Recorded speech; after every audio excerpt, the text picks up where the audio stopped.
পরেও আমরা দেখেছি হে মুসলমান, যারা কোরআনের বিরুদ্ধে ছিল, যারা আল্লাহর আইনের বিরুদ্ধে ছিল, যারা আলেম বিদ্বেষী ছিল, আল্লাহ তাআলা জমিনে এমন একটা নজির কায়েম করে দেখায় দিয়েছেন যে আলেম বিদ্বেষীরা এমন ভাবে পালায়ে গেছে, আলেম বিদ্বেষীরা এমন ভাবে জমিন থেকে পালাইছে যে ইন্দুরের গর্ত পর্যন্ত খুঁজে পায় নাই। মুসলমান কথা বলেন ঠিক কিনা?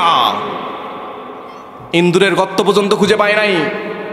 আলেমদেরকে জ্বালাইছে, আলেমদেরকে বিভিন্নভাবে হামলা মামলা দিয়ে দাবায় দিছে, কোনো আলেম কিন্তু পালায় নাই। কিন্তু যারা মামলা দেনেওয়ালা ছিল, যারা বিচারকের কাঠগড়ায় দাঁড়িয়ে কলম ঘুরানোওয়ালা ছিল, তারাই এই দেশ থেকে পালাইছে। কথা বলেন ঠিক কিনা? মুসলমান ভাইরা আমার, কোরআনের পক্ষে থাকবেন, বিজয় আসবে। কোরআনের পক্ষে থাকবেন, বিজয় আসবে। হয়তোবা আপনার উপর একটু জুলুম অত্যাচার আসতে পারে, কোরআনের বাহকদের সাথে থাকলে হয়তোবা আপনার উপর একটু অত্যাচার আসতে পারে, হয়তো জেল জরিমানা হতে পারে, কিন্তু মনে রাখবেন ওই জেল জরিমানার কারণে আল্লাহ তাআলা কিয়ামতের ময়দানে আপনাকে জান্নাতের মালিক বানায় দিবে।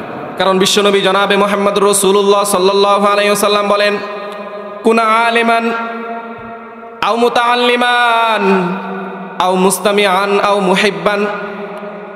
সরকারে দো আলম বলেন, হয় তুমি আলেম হও, হয় কি হও? আলেম হও, না হলে আলেমের ছাত্র হও, না হলে আলেমের মোহাব্বতকারী হয়ে যাও। আর যদি আলেমের মোহাব্বতকারী না হতে পারো, আলেমকে ভালোবাসা যদি তোমার সম্ভব না হয়, আলেমের ছাত্র হওয়া যদি তোমার সম্ভব না হয়, আলেম হওয়া যদি সম্ভব না হয়, ওয়ালা তাকুন খামিস, সতর্ক থাকবা, সাবধান হবা, খবরদার খবরদার 5 নাম্বার শ্রেণীর অন্তর্ভুক্ত হবা না। ওয়ালা তাকুন খামিস ফাতুহাররিক, যদি তুমি 5 নাম্বারের অন্তর্ভুক্ত হয়ে যাও তাহলে তুমি ধ্বংস হয়ে যাবে। সেটা কি? কোরআন বিদ্বেষী হয়েও না, আলেম বিদ্বেষী হয়েও না। আলেম বিদ্বেষী হলে শুধুমাত্র এই কাল নয়, পরকালেও ওই ব্যক্তির জায়গা হয় না। কথা বলেন ঠিক কিনা?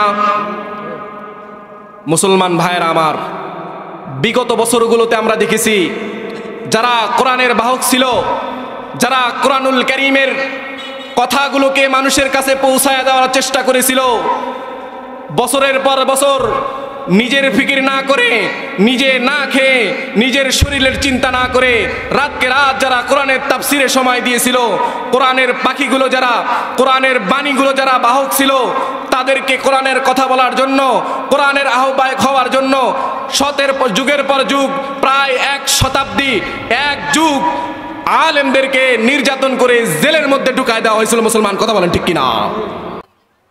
এরপরেও আমরা দেখেছি হে মুসলমান, যারা কোরআনের বিরুদ্ধে ছিল, যারা আল্লাহর আইনের বিরুদ্ধে ছিল, যারা আলেম বিদ্বেষী ছিল, আল্লাহ তাআলা জমিনে এমন একটা নজির কায়েম করে দেখায় দিয়েছেন যে আলেম বিদ্বেষীরা এমন ভাবে পালায়ে গেছে, আলেম বিদ্বেষীরা এমন ভাবে জমিন থেকে পালাইছে যে ইন্দুরের গর্ত পর্যন্ত খুঁজে পায় নাই। মুসলমান কথা বলেন ঠিক কিনা?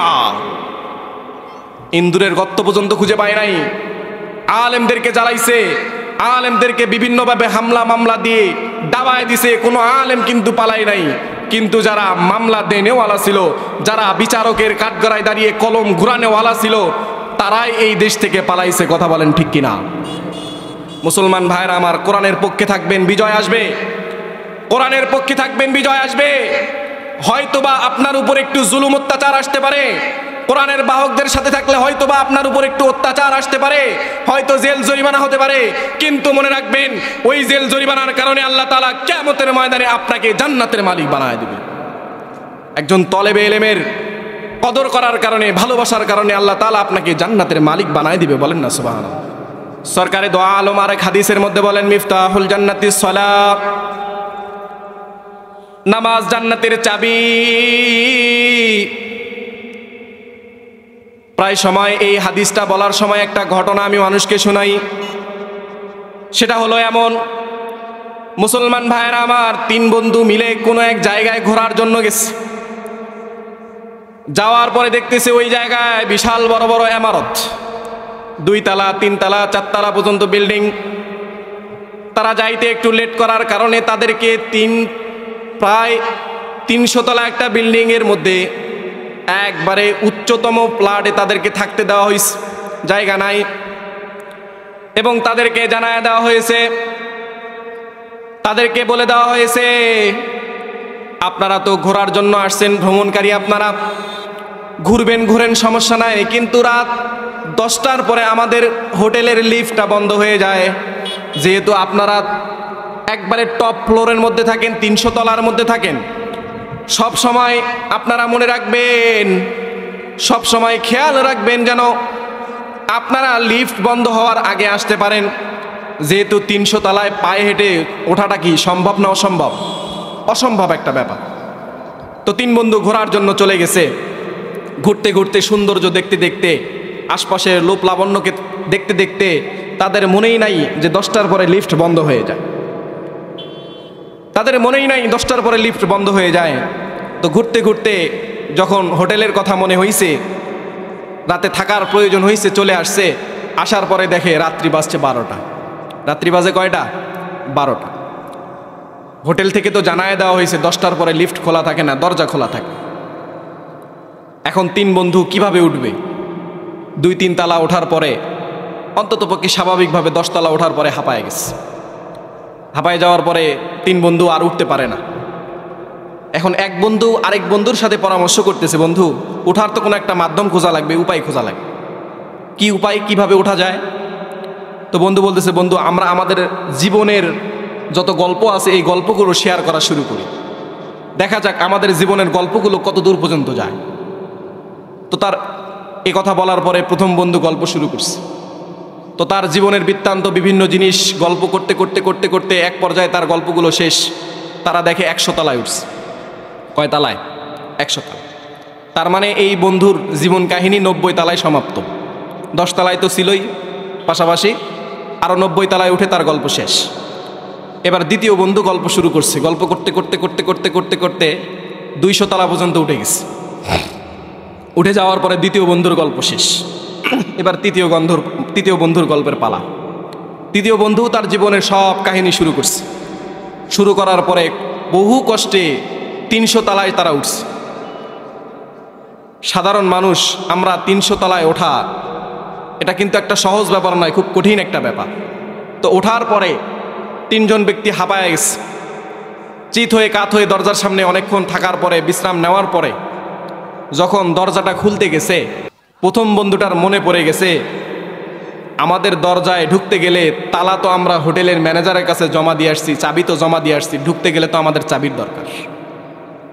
তার মানে 1 তলা থেকে 300 তলায় তারা উঠছে, কিন্তু নিচতলাতে অর্থাৎ 1 তলাতে তার জন্য চাবি পড়ে রয়েছে, রুমের চাবি। তো মুসলমান ভাইয়েরা আমার, ওই ব্যক্তিগুলো আবার পুনরায় নিচতলায় নেমে রুমের চাবি নিয়ে রুমে যাওয়াটা কি সম্ভব না অসম্ভব? যদিও বা বাস্তব রূপে দুনিয়ায় এটাকে সম্ভব করা যাবে, কিন্তু কাল কিয়ামতের ময়দানে আল্লাহ তাআলা আপনার আমার বিচার করার পরে, জান্নাতের মালিক বানানোর পরে, যখন জান্নাতের দরজার সামনে আপনাকে আমাকে দণ্ডায়মান করে দিয়ে বলবে, বান্দা জান্নাতের দরজায় বিশাল বড় তালা ঝুলায় যখন দিয়ে আল্লাহ তাআলা বলবেন, বান্দা তোমার আমলগুলো বিনিময়ে তোমার জান্নাত দিলাম, তো ঠিক আছে, তোমারে তো বিশ্বনবী জানায় দিয়েছিল যে মিফতাহুল জান্নাতিস সালাত, নামাজ হলো জান্নাতের দরজার চাবি, তো তোমার জান্নাতের দরজা পর্যন্ত আমি আল্লাহ পৌঁছায়া দিলাম, তো তুমি নামাজ নামক জান্নাতের ওই চাবি দিয়ে দরজাটা খুলে ঢোকো।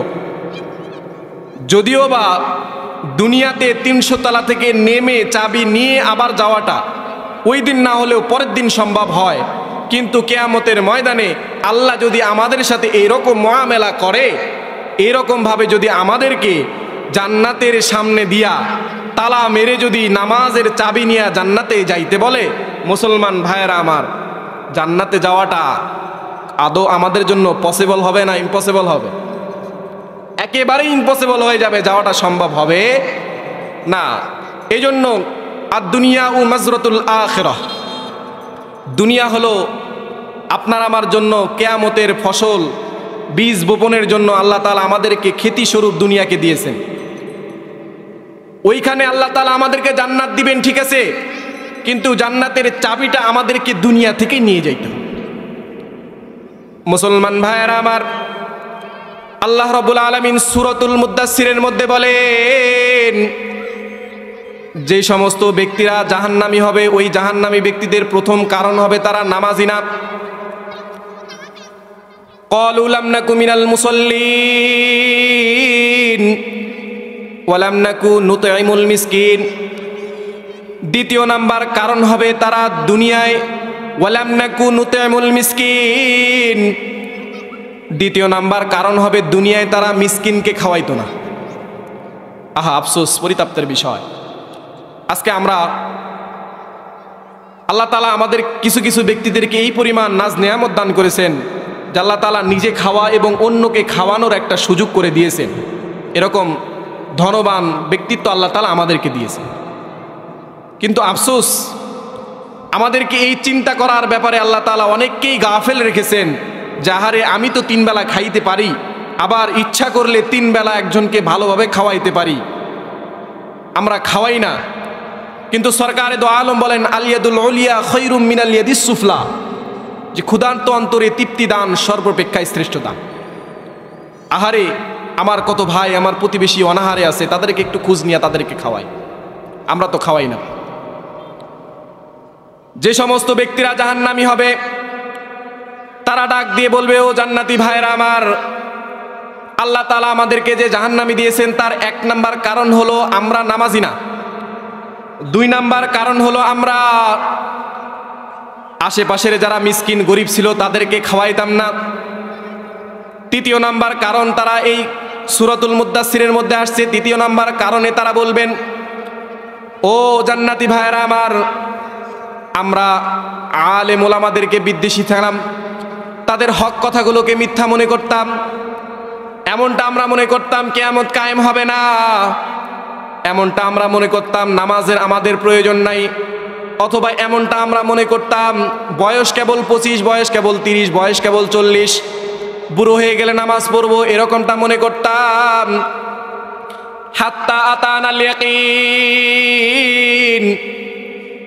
এমন তো অবস্থায় আমাদের ইয়াকিন অর্থাৎ মৃত্যু চলে আসছে, আমাদের আর তওবা করার সুযোগ হয় নাই, নামাজ পড়ার সুযোগ হয় নাই, ইবাদত করার সুযোগ হয় নাই, আল্লাহ তাআলা আমাদেরকে জাহান্নামে দিয়েছে।